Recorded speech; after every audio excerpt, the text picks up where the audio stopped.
Video में बहुत सारे इंपॉर्टेंट क्वेश्चन को हम लोग कवर करेंगे, तो चलिए स्टार्ट करते हैं। देखिए यहाँ सबसे पहला नंबर क्वेश्चन पे चलते हैं। अम्लराज एक्वारेजिया क्या है? अम्लराज या फिर एक्वारेजिया किसे कहते हैं, क्या है, इसे समझते हैं।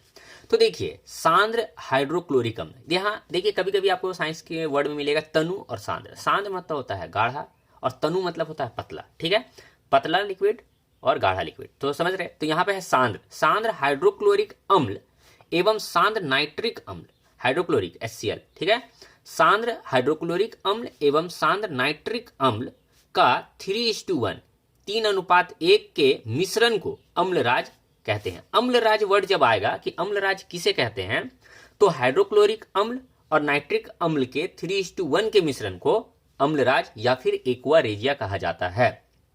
यह इतना पावरफुल होता है कि यह सोने को गला देता है, गोल्ड को जो है ये गला सकता है, इतना पावरफुल होता है एक्वारेजिया या फिर अम्लराज। अम्लराज और एक्वारेजिया एक ही वर्ड को कहा जाता है, एक ही चीज को कहा जाता है, 3:1 HCl और सांद्र नाइट्रिक अम्ल के मिश्रण को अम्लराज या एक्वारेजिया कहते हैं।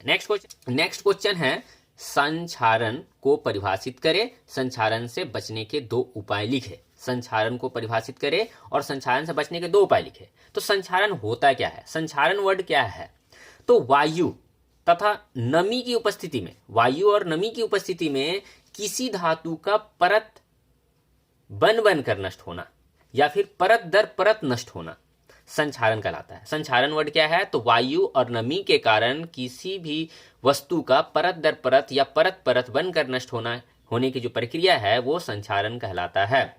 अब ये संक्षारण से बचने के उपाय है 2, निम्नलिखित है, यसद लेपन और पेंट करके। यसद लेपन, ये वर्ड क्या होता है यसद लेपन, तो यसद लेपन उसे कहा जाता है, एक प्रक्रिया है, एक प्रोसेस है जिस पर किसी भी धातु पर जिंक की पतली परत चढ़ा दी जाती है। जिंक की पतली परत चढ़ाने की प्रक्रिया को यसद लेपन कहते हैं। तो यसद लेपन वर्ड क्या है समझ आ गया। और पेंट है, पेंट किसी भी धातु पर पेंट किया जाए तो भी संक्षारण से बचाया जा सकता है। तो ये 2 तरीके से संक्षारण से बचाने के हैं, यसद लेपन और पेंट। क्लियर है, तो संक्षारण किसे कहते हैं समझ आ गया। अगला क्वेश्चन है, इस तरह से भी क्वेश्चन पूछे जाते हैं, लोहे को जंग से बचाने के 2 तरीके बताइए। लोहे से जंग, लोहे को जंग से बचाने के 2 उपाय, यसद लेपन और पेंट, सेम है। तो यसद लेपन क्या है पता है, इस विधि में लोहे की वस्तुओं के ऊपर जिंक की एक पतली परत चढ़ा दी जाती है, तो इसे यसद लेपन कहते हैं, इसे यसद लेपन कहते हैं। और पेंटिंग क्या है, इस प्रक्रिया में लोहे की वस्तुओं पर पेंट किया जाता है। तो 2 एक ही जैसा क्वेश्चन है। नेक्स्ट क्वेश्चन पे चलते हैं, यहां पर दिया गया है थर्मिट अभिक्रिया। ये बहुत इंपॉर्टेंट क्वेश्चन है, थर्मिट अभिक्रिया किसे कहते हैं। तो थर्मिट अभिक्रिया क्या होता है, इसके कोई 2 उपयोग लिखे, ठीक है, 2 उपयोग लिखे थर्मिट अभिक्रिया का। तो थर्मिट अभिक्रिया बहुत ही जबरदस्त क्वेश्चन है। थर्मिट अभिक्रिया को रासायनिक समीकरण के साथ समझाइए और इनका एक उपयोग लिखे। यहाँ पे नेक्स्ट अथवा करके भी क्वेश्चन पूछा जा सकता है इस तरीके से।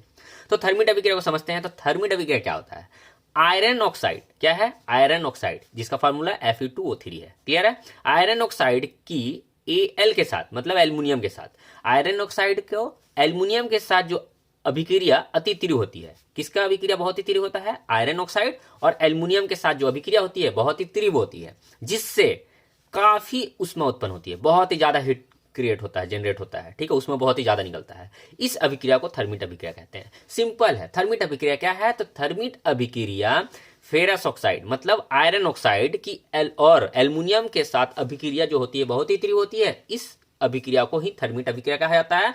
तो भाई ये अभिक्रिया हुआ तो ये अभिक्रिया से क्या फायदा होगा, क्या क्या चीज कर सकते हैं, ठीक है। यहाँ पे फॉर्मूला दिया हुआ है Fe2O3 + 2Al 2Fe + Al2O3 + ऊष्मा, ठीक है, ये समीकरण को भी लिख सकते हैं।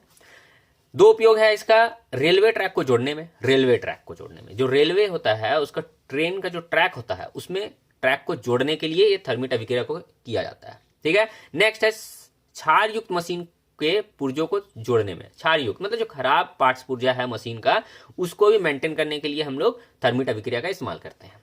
क्लियर है, नेक्स्ट क्वेश्चन पे चलते हैं। तो नेक्स्ट क्वेश्चन क्या है, तो नेक्स्ट क्वेश्चन है संक्षारण के लिए आवश्यक शर्तें क्या है। जो भी संक्षारण होगा है ना, उसका क्या क्या शर्त होता है, किस लिए संक्षारण होता है। तो संक्षारण होने का शर्त क्या है, तो वायु, नमी, ठीक है, और अभिक्रियाशील धातु की उपस्थिति। अब ये क्या वर्ड है, वायु मतलब ऑक्सीजन की उपस्थिति होना चाहिए तब जाकर संक्षारण होगा। नमी होना चाहिए मतलब पानी जल की उपस्थिति होना चाहिए तो संक्षारण होगा। अभिक्रियाशील धातु की उपस्थिति है, और अभिक्रियाशील धातु होना चाहिए। अब ये नहीं कि सोना है उसमें आप संचारण करने का, ये संचारण सोना में बहुत ही कम, धीमी अभिक्रिया या नहीं भी होगा, ठीक है।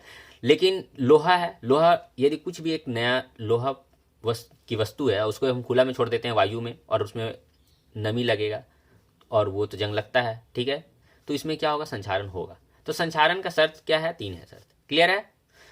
तो इस तरह इंपॉर्टेंट क्वेश्चन को मैंने इस वीडियो में डिस्कस किया, और होप आपको सभी क्वेश्चन अच्छा से समझ आया होगा। तो यदि समझ आया है तो एक लाइक जरूर बनता है, और लाइक कीजिए और अपने दोस्तों के साथ शेयर कीजिए। मिलते हैं नेक्स्ट वीडियो में।